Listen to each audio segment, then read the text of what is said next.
Russia's connection with Africa is not new. It started during the Soviet era.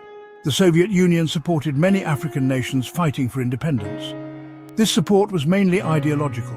The Soviet Union opposed colonialism and saw itself as an ally to newly independent nations. It provided aid, education, and military training. These actions created strong bonds with many African countries. This historical context is essential. It helps us understand Russia's current approach to Africa. Russia is building on these past relationships. It aims to re-establish itself as a major player on the continent. This strategy is partly driven by a desire to counter Western influence. However, Russia's current approach differs from the Soviet era. It is more pragmatic and focused on mutual benefit. Russia is interested in Africa's resources and markets. It is also seeking to increase its global influence.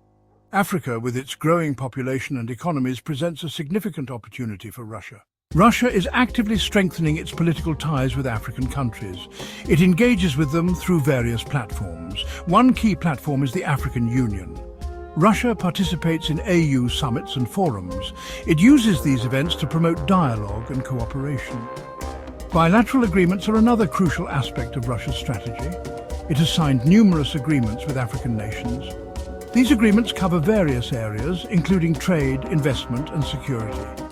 They provide a framework for closer collaboration. Russia's engagement with Africa is not solely driven by altruism. It aims to counter Western influence on the continent. Many African nations have traditionally strong ties with former colonial powers.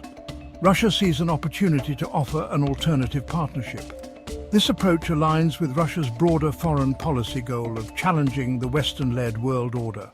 Russia's economic engagement with Africa is multifaceted and growing. Russian companies are investing in several key sectors across the continent. These sectors include energy, mining, and agriculture. Africa's vast natural resources are a major draw for Russian investors. In the energy sector, Russian companies are involved in oil and gas exploration and production. They are also engaged in building energy infrastructure. This includes power plants and pipelines. Russia's Rosatom is a key player in this sector. It is involved in several nuclear energy projects in Africa. Mining is another crucial area of economic cooperation. Russia is rich in mining expertise and technology. Russian companies are involved in extracting various minerals in Africa. These include diamonds, gold, and bauxite. These resources are essential for Russia's own industries. They also represent a significant source of revenue. Russia has a long history of military cooperation with African nations. This cooperation dates back to the Cold War era. In recent years, Russia has revitalized its military ties with Africa. This is part of its broader strategy to expand its influence on the continent. One key aspect of this cooperation is arms sales. Russia is a major supplier of weapons to African countries. It provides a wide range of military equipment. This includes fighter jets, helicopters, tanks, and small arms. These sales generate substantial revenue for Russia's defense industry. Russia also provides military training and support to African partners.